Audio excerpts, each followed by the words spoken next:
Hello नमस्ते साथीहरु, आज म हजुरहरुको लागि एकदमै मिठो चिकन ललिपपको रेसिपी ल्याएर आएको छु। हजुरहरुलाई मेरो भिडियो पक्कै पनि मन पर्छ होला।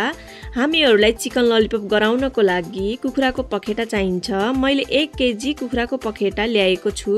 जिरा, धनिया, अदुवा लसुनको पेस्ट, मैदा, कर्नफ्लावर, रातो खुर्सानीको धुलो, अन्डा, चिकन मसाला। चिकन म्यारिनेट गर्नको लागि सामानहरु तयार गर्ने छौं। सुरुमा कर्नफ्लावर, मैदा, जिरा, धनिया, अदुवा लसुनको पेस्ट मैले एउटै ठाउँमा पिसेर बनाएको छु मसाला। रातो खुर्सानीको धुलो, चिकन मसाला, अन्डा,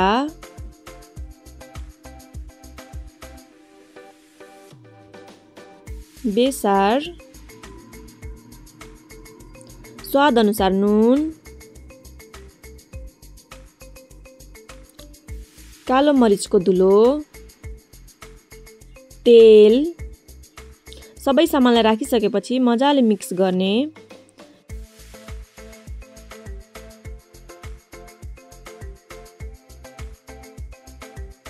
हजुरहरुसँग कागती छ भने कागती पनि राख्न सक्नुहुन्छ। मसँग कागती नभएकोले मैले यस्तो खाले चुक लिएको छु। यसलाई पनि एकछिन मजाले मिक्स गर्नु होला। चिकन ललिपपको मसाला रेडी भइसक्यो। ल हेर्नुस् त, मैले यसरी चिकन ललिपपलाई यसरी गराएको छु। मैले हजुरलाई अर्को भिडियोमा देखाउने छु बनाएर फेरि। यो ललिपपलाई अघि बनाएको मसालामा राख्ने। मैले माथिबाट तिल राखे। हजुरहरुसँग घरमा छ भने राख्नु होला, छैन भने नराख्दा पनि हुन्छ। र मैले हातले मजाले यसलाई मिक्स गर्ने छु। मैले चाहिँ हातले नै मिक्स गर्छु। हातले मिक्स गर्दा मसलाहरू मासुको भित्र पस्ने भएकोले यसरी मैले गर्छु। हजुरहरुले पनि हातले नै गर्दा राम्रो हुन्छ।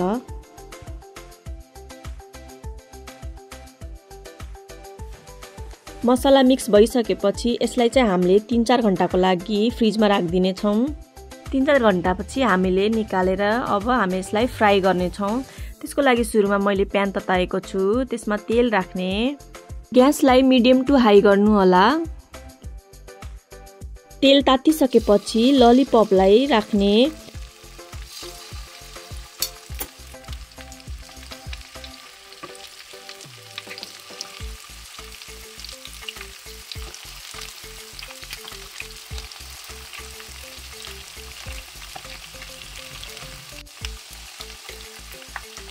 पाँच 6 मिनेटसम्म फ्राई भइसकेपछि हजुरले अर्को साइडमा फर्काउनु होला।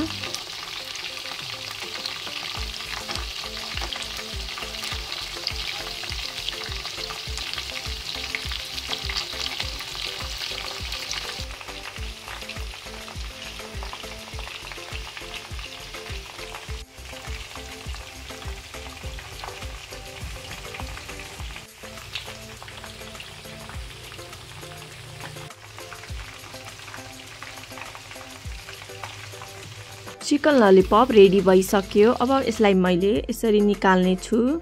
हजुरहरुले पनि यस्तै गरेर रेस्टुरेन्ट स्टाइल चिकन ललिपप घरमै बनाएर खान सक्नुहुन्छ। हजुरहरुले पनि यस्तै मिठो चिकन ललिपप बनाएर आफ्नो फ्यामिलीसँग इन्जोय गर्नु होला। र मेरो भिडियोमा गएर लाइक, शेयर, कमेन्ट गरिदिनु होला। हस्त धन्यवाद। Bye bye.